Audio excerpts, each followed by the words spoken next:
I'm a believer that this team's going to win the national championships. The rivalries, it's up there on top of the list, man.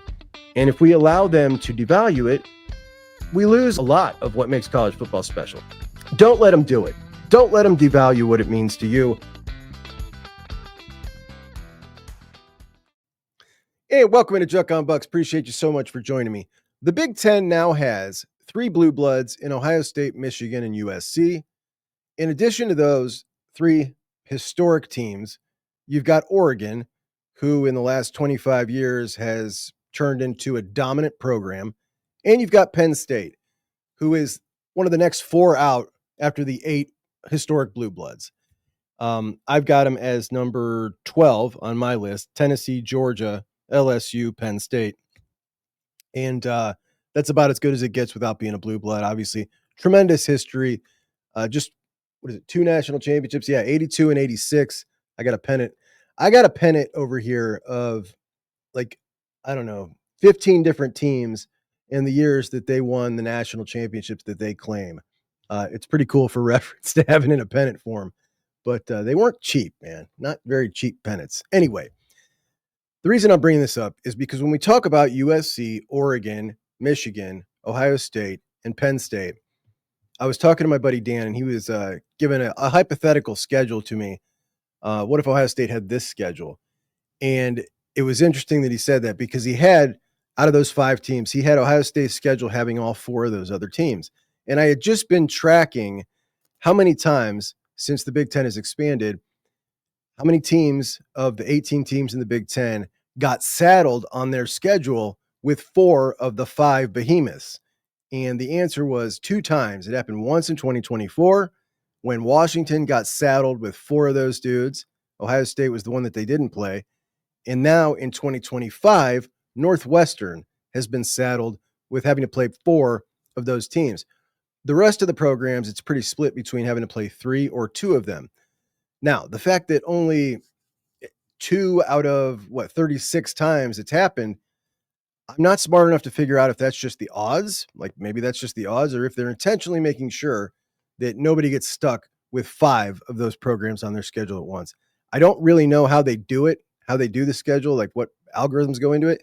It seems like it's totally random when you look at a program like Indiana's schedule last year compared to, I don't know, who had a really hard Big Ten schedule last year. I can't even remember. But I was just thinking about those 5 programs. And then I started thinking about recruiting, because I had said earlier this year that I thought it was a real possibility that we were going to have 4 Big Ten teams, not just in the top 10 of the recruiting rankings this year, but consistently year in and year out. And that would obviously be a massive change from what we've seen in the Big Ten. The SEC has owned that top 10. Getting 3 Big Ten in the top 10 was always, a pretty big deal. Obviously, Ohio State lives there. With Oregon coming in, they pretty much live there now. Last year, you had Michigan pop up, number 6. Getting SC, potentially Penn State, you could actually have years where there might be 5 Big Ten teams in that top 10. And that, when we already look at the Big Ten at the top of the conference, not just competing, but beating the SEC without being in the top 10, that many teams, what does it look like if they can consistently start getting 5 teams? So I wanted to kind of go through not just Ohio State today, but the competition, because we've got some real movement, not in a positive direction with a couple of these guys right now, where they stand in the class.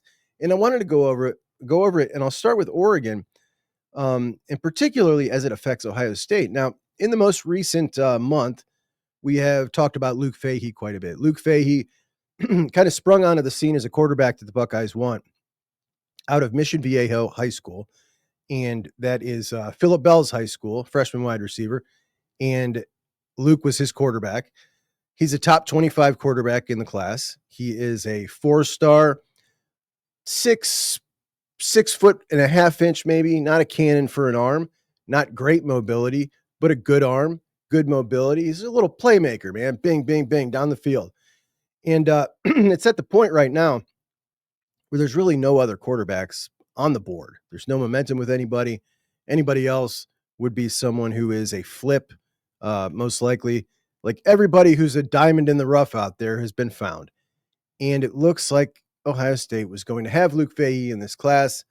Their competition was Indiana, Stanford, and it was pretty clear that Luke Fahey, a kid who had Oregon and Ohio State as his dream schools, thinks that he is that kind of caliber of dude. And that's why things were moving so fast between him and Ohio State. And it was very, very telling the way it was moving. He's not a plucky upstart Indiana kind of quarterback. He sees himself as a big time dude. So Ohio State sounds great to him, right? He schedules an OV June 20th, and it looks like the writing's on the wall. He's going to be in this Ohio State class. And then you enter the Oregon Ducks. Now, they offered him a year ago, but they were doing the bare minimum. They had bigger fish on the board. They had Jonas Williams, who committed. Then he flipped to USC, and Oregon's fans laughed. USC fans were trolling them, and the Oregon fans were laughing because they thought they were upgrading to Jared Curtis. Then Jared Curtis picked Georgia. Well, Ryder Lyons, another guy on their board that they were feeling really confident about, but now it looks like he may go to USC. Nonetheless, he's really a 2027 kid because he's going on an LDS mission after he graduates, which leads them back to Luke Fahey.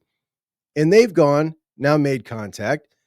Luke says they had a quarterback commit in Jonas Williams for a long time. Then he decided to flip. Then when Jared Curtis kind of got involved, I heard from them maybe once a week. And now kind of that Jared Curtis went to Georgia and they kind of don't have a kid committed. I've recently been talking to them more. They missed on their options, had a couple flips. They've come back around to Luke Fahey, and now he's trying to work out a midweek visit to go up there. When's he going to go? He's going to go right before he comes to Columbus on June 20th. So before he comes June 20th, he'll be spending a few days in Oregon. He says, what excites me about them being a dream school of mine is getting the opportunity to play at a school like that would be absolutely touching. Now, they're in a pretty desperate spot at quarterback, right? Maybe not desperate for this class. Ohio State's not. Ohio State understands the situation and how difficult it is with Brady Edmunds, who is not only committed, but his commitment is shut down.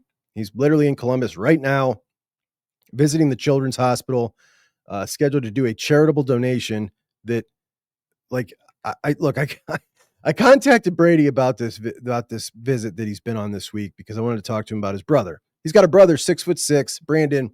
He's a wide receiver. Brady says he's raw, but he thinks he's got what it takes. And how cool would that be? But then I was talking to him about the Children's Hospital visit, and I'm like, I knew that this charitable donation was happening. I had to pry it out of him. Like, just a salt of the earth kid that does everything right.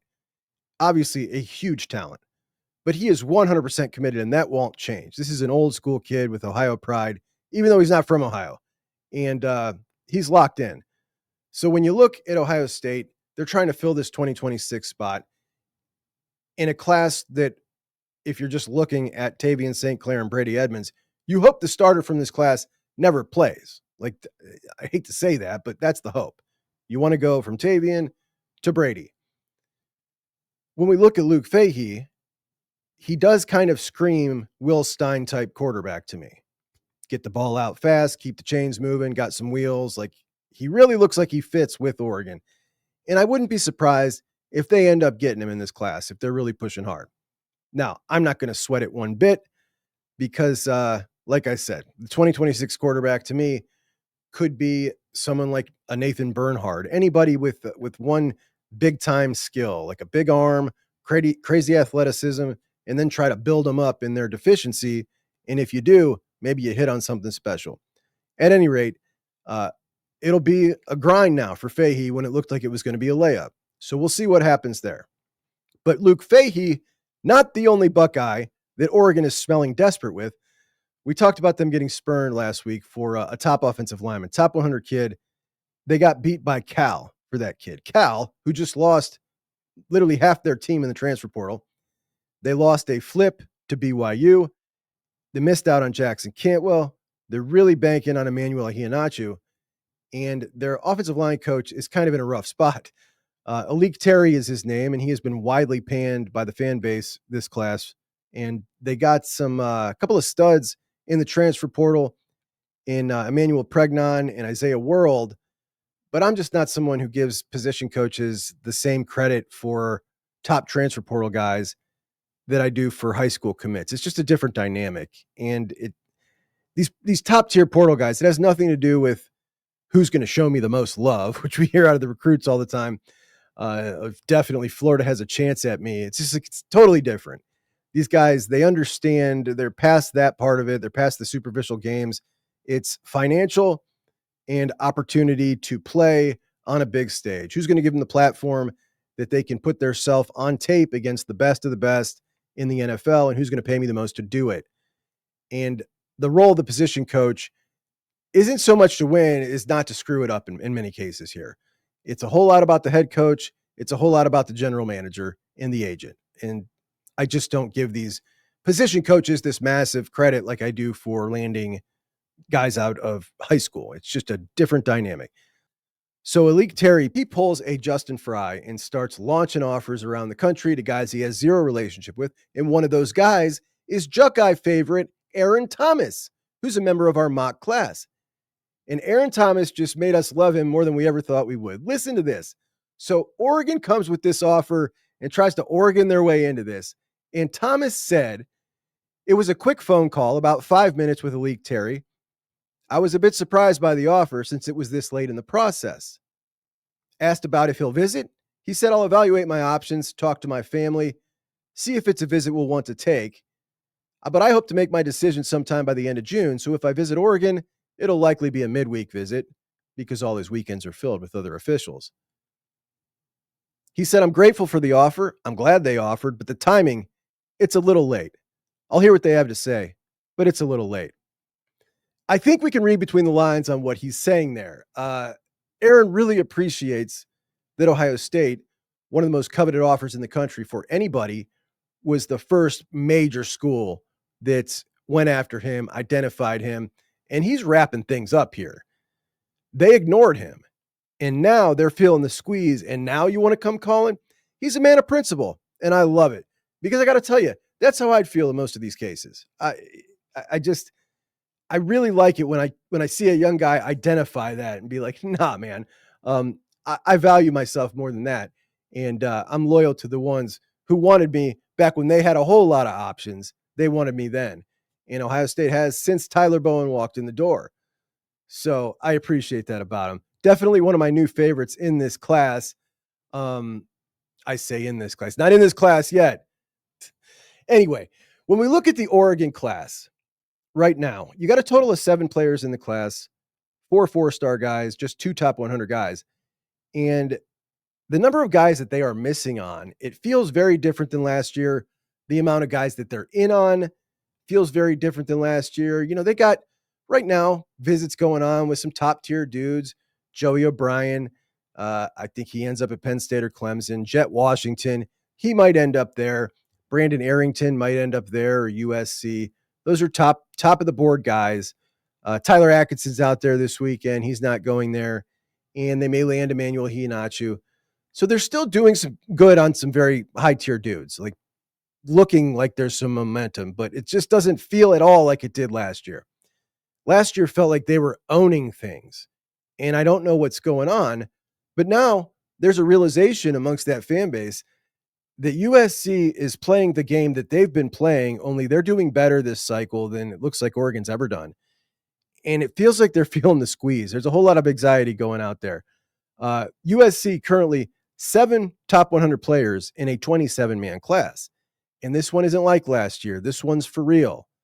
Out of those top 8 players, 4 of them are California kids. 17 of their 27 players are California kids. They're not all great. They got some filler 3-star developmental guys about halfway through the class onto the bottom, but they're accomplishing several things with doing that. They are rebuilding relationships with high schools that they're going to need in the future. They're making inroads with all these places that Lincoln Riley was neglecting.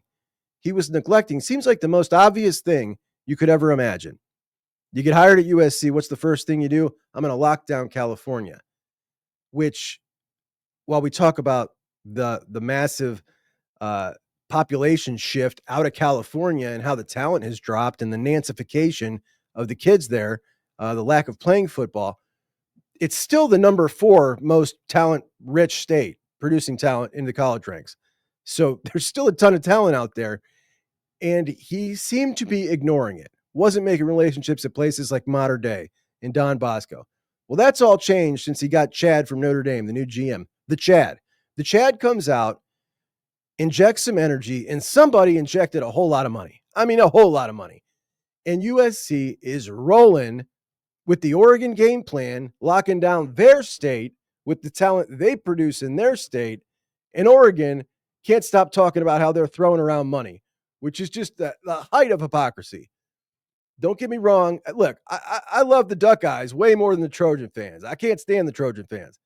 I'm a Buckeye guy when it comes to that rivalry. But I call it like I see it, man. It is the height of hypocrisy to whine about USC throwing the bag. Anyway, when we talk about next year, not next year, literally like now, like today, the new ruling is in effect. Any NIL deal struck today moving forward is going to the clearinghouse. So how much of this do we see change? Is USC just unloading as much cash as they can right now with upfront deals? It seems likely. But what USC is doing right now, I actually think is great for the Ohio State fan, for the Michigan fan, for the Penn State fan. We need those two to balance each other out. Because if one of them owns California and continues down the road that Oregon was on, right? They were building momentum to potentially start, to potentially win a recruiting crown. And you have to own California. One of those two out there has to own it to be able to get that done. You just can't pull enough out-of-state talent to make that happen unless you own California. So we need California to be a big battleground between those two. And now that USC is back involved, trying to lock down their own state, it's going to be that way. So instead of having one super elite program out west, it's going to be, we got two really good programs out west. And that ultimately, I think, is better for anybody else's odds in the Big Ten who is competing at the top. Now, when we talk about that Oregon roster, got to keep, I know a lot of people still think that they're kind of portal heavy because they did just go get a lot of really good portal guys, but they didn't get a lot of guys. When we talk about Georgia, Texas, Ohio State, these programs, what do? They build through recruiting and then they address some needs in the portal. And last year, this entire portal class, those 4 teams went and got 10, 11, 12 guys out of the transfer portal.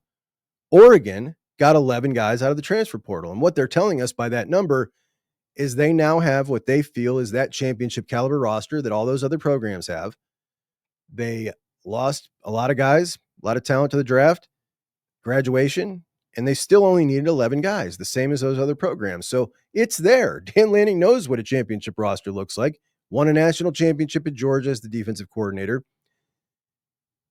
His portal class, by the way, ranked 5th in the country, and all the rest of Bama, Texas, Georgia, Ohio State with the same amount of guys, they were ranked in the 20s. So they're not just going and getting just 11 portal guys, but they're getting the best of the best. So the roster is stacked. Is there a money problem recently? Is it just bad luck? I don't know what it is, but something doesn't feel the same. It feels different. We'll see what happens with the rest of their class, but it's going to be really interesting to watch it shape up. Let's move to Michigan. This is historically when you feel that national championship bump, the following class. Now, last year at this time, they had a very poor looking class, and they ended up buying their way into a top 6 class. And I'm not knocking them for buying their way in it. Look, if you're not trying hard enough, I make fun of you for that. Try as hard as you can.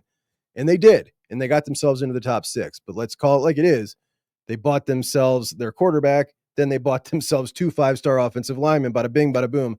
One of them went like this, from committed to Alabama to Michigan. So it's clear what happened. They bought it, and whatever. Props to them. They got it done. Got Shamari Earls flipped from Georgia. They pulled a lot of things that you normally don't see happen, and got them into the top 6. This was the year that you would see that bump kind of come a little more naturally, and we would see that building momentum. Right now, they got a good quarterback in the class, but He's their only top 100 player. Matter of fact, they only got 3 top 300 players in the class. And when the most recent spring contact period was just open, their coaches stayed home. They weren't going out meeting with recruits. Everybody around the country, every staff was going out meeting with recruits. They stayed home. Why? Did they self-impose a punishment? What is it about them right now that they weren't able to parlay last year's class into more success this year? When you finish strong in the season, defense coming around, 2 5-star offensive linemen, the best quarterback in the country. Now we're hearing they're not discussing money with players. And the rumor from those running cover for them is they've not been discussing money with players because the settlement wasn't done yet and they didn't know what they'd be working with. That's the case everybody's been in. They're not unique to that. They are unique to the ones that aren't discussing money. So it's really interesting as to what's going on there. Are they self-imposing things right now? Is there a money issue with them? They were so confident that Jolyn, the billionaire's girlfriend, was going to be able to ensure that they had a funnel of money as much as they wanted, and that was just going to be there. Did the faucet get turned off on that? Is the case affecting them negatively? Because it certainly didn't make a difference last year. I thought it would. I thought there'd be a lot of those kids that would look at this and say, look, I know you're offering me a lot of money, but I don't want to get involved with that. I've got a lot of other options that are offering me a lot of money too. It's got to be one of those two, man. It's the money or it's the case. I don't know which. Maybe it's a combination of both. But they were hoping to elevate from that 6th ranked class into that top 5. And it's really clear at this point, that's not happening. There's not enough momentum, not enough relationships built right now for them to go be able to flip enough dudes late. It's just not going to happen. They'd have to be on a real tear to get in the top 10. That's still possible. We'll see what happens. But it's going to be really interesting to watch what happens down the stretch for all 3 of those schools. For USC, who I do think has a shot realistically at the recruiting crown. For Oregon, can they remain in the top 5? And for Michigan, can they get back into the top 10? But another program in the Big Ten that is sizzling hot, and I do think will be in that top 10, not just because of what they have now, but the momentum with a lot of the guys out there that are still on the board. When was the last time you saw Penn State and Ohio State competing with so many guys and top tier guys? Luke Waffles and Carter Meadows's and Damari Simeon's. Like, these are top tier dudes. Jackson Ford. Like, all of these guys have Ohio State and Penn State in their top 3 or 4. And Penn State probably going to end up with 2 of them minimum.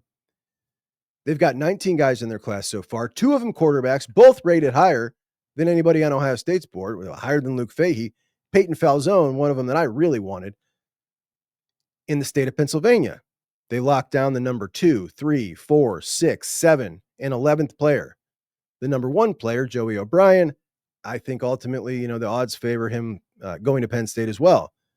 So you get 1 through 6 in your state. I'm sorry, 1 through 7. They had not been doing great there the last couple of years. So re-energized within the state, and they produce enough talent to really give them a nice, healthy base. And now they're out here battling for some of the best who are Midwest recruits. And I think they're going to win a couple. And then we look at Ohio State. The consistency with which Ohio State lands themselves in the top 5, both pre-NIL, before it was a thing, the top 3 recruiting programs in the country, it's absurd. It is so great to be able to compete in that environment pre-NIL, and then you get to NIL, and so many things change for so many other programs. Either as a program, it affects them negatively. As a program, it raises their standing in college football. We look at programs like Tennessee with NIL was able to raise their program to kind of get back to respectability. Texas was able to accelerate. I think Sark was always going to build that back up, but they accelerated the process. Oregon kind of took that next tier jump. Miami turned themselves into kind of a playoff contender annually. A lot of schools were able to parlay that money in that NIL spending to raise their standing in college football. Ohio State, unaffected by it. Didn't hurt them. Could have helped them if they pushed a little harder. Obviously, yes, they won in a lot of different areas and a lot of certain things helped them. We're talking about how did it affect the program's standing in college football? They're still a top 3 annual national championship contender, just like they were before. Which means now that it gets taken away, what happens to Ohio State? Do they get negatively affected? Absolutely not. And I did another video talking specifically about the settlement. How does it affect Ohio State versus other schools? And you can check that out on the channel. So I just wanted to hit one more time before we close on Brady Edmunds. And when we talk about Tavian St. Clair, I see so many similarities here. You look at Tavian, was such a loyal, small high school kid, Bell Fountain. He was getting knocked by scouts for playing at the small high school in the lower division. And they were getting tugged to go to a bigger high school. And I talked to his dad about it back then. He said it was a really tough decision, but they were never going to leave Bell Fountain. And I think that's so admirable. From a talent standpoint, Tavian, incredibly talented, the number 2 quarterback in the country.